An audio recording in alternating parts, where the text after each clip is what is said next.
एक बड़ी पुरानी कहावत है, कहते हैं कर्महीन जब होत है सबहु होत है बाम, छाँव जान जहाँ बैठते वहाँ होत है घाम। आपको याद होगा हमने आपको बताया था कि किस तरीके से चाइना और पाकिस्तान खुल्लम खुल्ला भिड़ गए और यहाँ तक कि चाइना के राजदूत ने पाकिस्तान की बेइज्जती सबके सामने दोबारा माइक लेकर रिप्लाई किया और उसके बाद पाकिस्तान भी भड़क गया था चाइना के ऊपर और कहा जाने लगा था कि क्या दोस्ती अब खत्म हो रही है। इन सब के बीच में एक बार फिर से चीनी नागरिकों पर हमला हो गया है और सबसे बड़ी बात क्या है, इस बार मामला अलग है। मामला अलग क्यों है? क्योंकि इस बार जिस तरीके से चीजें हुई है, शायद चाइना और पाकिस्तान का एक प्लान था बांग्लादेश को काउंटर करना, वो उनको अब मुश्किल आने वाली है, वो अब उनको भारी पड़ने वाला है। जानेंगे क्या है। वहीं दूसरी तरफ अभी तो डेडलाइन भी बाकी थी, लेकिन उससे पहले ही बांग्लादेश ने अदानी पावर्स के आगे घुटने टेक दिए हैं। जानेंगे जियोपॉलिटिक्स में क्या कुछ चल रहा है। हमेशा की तरह CIS न्यूज नेटवर्क के इस एपिसोड में जानने को मिलेगा बहुत कुछ। आइए जानते हैं इन खबरों को विस्तार से। अभी हाल ही में चाइना बहुत नाराज हुआ था और चाइना के राजदूत ने भरे समारोह में पाकिस्तान को झिड़की लगाना शुरू कर दी थी। इन्होंने कहा था कि सब कुछ खत्म हो जाएगा, सब कुछ बंद हो जाएगा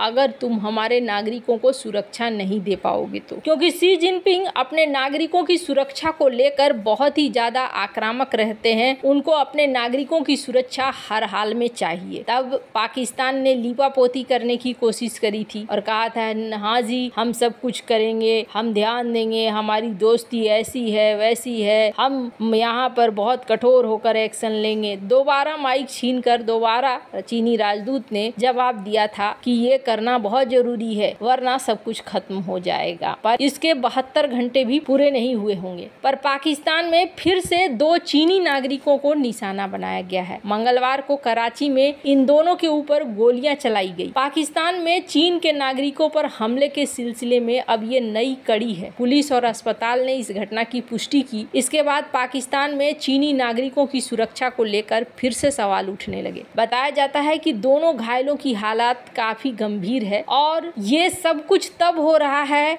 जब हाल ही में ये कांड हुआ है। कहा जाता है कि अभी जो विवरण मिला है इस हमले को लेकर वो बहुत ही ज्यादा महत्वपूर्ण है, क्योंकि इससे पहले अक्टूबर में एक आत्मघाती हमले में 2 चीनी नागरिक मारे गए थे, 10 अन्य घायल हुए थे। कराची एयरपोर्ट के पास हुए धमाके में जिम्मेदार प्रतिबंधित बलूचिस्तान लिबरेशन आर्मी ने ली थी और इसके अलावा मार्च में 5 चीनी इंजीनियरों की मौत हुई। ये सब खैबर पख्तूनख्वा में आत्मघाती हमले का शिकार हुए। पर अभी का सीन क्या है? अभी का सीन ये है कि ये जो हमला हुआ है ये हमला एक टेक्सटाइल मिल के अंदर हुआ है और ये हमला कहा जा रहा है कि टेक्सटाइल मिल के गार्ड ने किया था। इन्होंने गोलियों से यहाँ पर छलनी कर दिया जिसकी वजह से बहुत ज्यादा गंभीर हो गए हैं ये। हालांकि अभी और भी डिटेल आनी बाकी है, पर अगर ये सच है कि टेक्सटाइल मिल के अंदर किया गया है ऐसा, चूंकि इस आर्टिकल में इस तरह की बातें कही जा रही है, तो आपको बता दूं ये पाकिस्तान के लिए एक बड़ा झटका है। क्यों झटका है? पाकिस्तान ने एक मिशन लॉन्च किया था। स्क्रीन पर एक आर्टिकल देख सकते हैं। 20 नए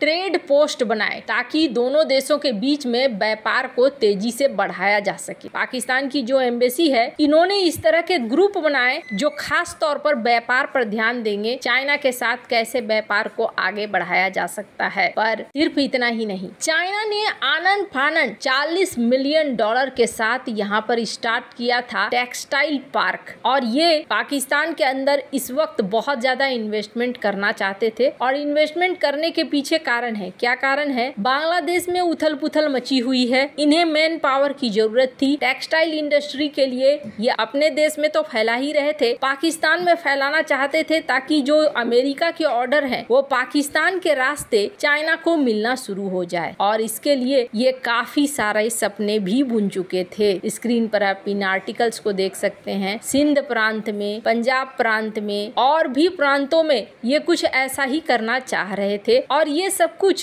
कहा जा रहा है कि सीपेक के परियोजना के अंतर्गत ही ये करने वाले थे, पर यहाँ जैसे ही टेक्सटाइल मिल्स में ये फायरिंग शुरू हुई है, इसके बाद से ऐसा लगता है कि सीपेक से जुड़ा हुआ कोई भी प्रोजेक्ट हो, चाइना के एक बड़े सपने को झटका है। पर माना जा रहा है कि इसका एक दूसरा पहलू भी हो सकता है और इस पहलू के अंतर्गत हो सकता है कमान लेने की कोशिश करे अब चाइना पाकिस्तान के अंदर। पर ये दो धारी तलवार वाली बात होगी। अगर चाइना ऐसा करता है तो इस तरह के हमले और भी ज्यादा बढ़ेंगे, ये भी उम्मीद जताई जा रही है। जहां एक तरफ ये सब कुछ चल रहा है, वहीं दूसरी तरफ मीडिया रिपोर्ट्स के अनुसार शुक्रवार 1 नवंबर को अदानी पावर ने अपने सहायक company Adani power Jharkhand limited के द्वारा बांग्लादेश को दी जाने वाली बिजली आपूर्ति को आधा कर दिया था और आधा करने के बाद एक डेडलाइन कर दी गई कि 7 नवंबर तक अगर 846 मिलियन अमेरिकी डॉलर के बकाया बिलों का भुगतान नहीं होगा तो पूरी की पूरी बिजली काट दी जाएगी। गुरुवार रात को ही आपूर्ति कम कर दी गई थी। अभी 2 दिन बाकी है, लेकिन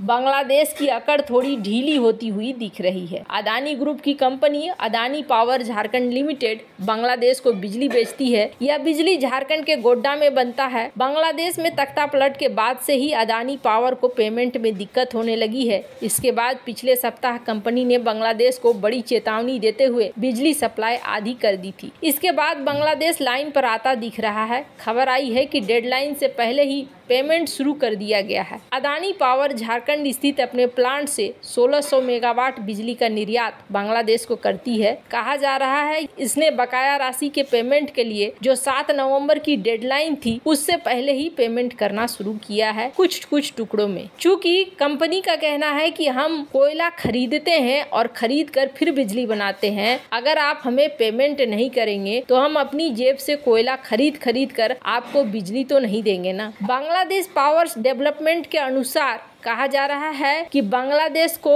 जो बिजली की जरूरत थी 1400 मेगावाट की थी, जिसे घटाकर 700 से 800 मेगावाट कर दिया गया था। इससे घरेलू बिजली सप्लाई भी सुचारू करने में बड़ी दिक्कत आ रही थी। साल 2022 में जब से रूस ने यूक्रेन पर हमला किया है, तभी से फ्यूल मार्केट में तेजी आ गई है। इसके साथ ही बांग्लादेश का इंपोर्ट बिल भी बढ़ गया है। इस वजह से वह अपने बिलों का भुगतान करने के लिए संघर्ष कर रहा है। अगस्त में पूर्व प्रधानमंत्री शेख हसीना को पद से हटाने के लिए राजनीतिक उथल पुथल ने भी इसकी परेशानियों को बढ़ा दिया है। बांग्लादेश के अंतरिम सरकार में पावर और एनर्जी एडवाइजर मोहम्मद फौजुल कबीर खान के अनुसार पिछले महीने 96 मिलियन का भुगतान किया गया था। इस महीने अतिरिक्त 170 मिलियन डॉलर के लिए लेटर ऑफ क्रेडिट को ओपन किया गया है। इससे 1 महीने पहले कहा जा रहा है कि वो भी जाँच करें कि अदानी ग्रुप उनसे ज्यादा पैसा ले रही है। वैसे आपको क्या लगता है, इन सब मामले में आपकी क्या राय है, कमेंट कर जरूर बताएं। जल्द मिलते हैं अगली वीडियो में नई खबर के साथ।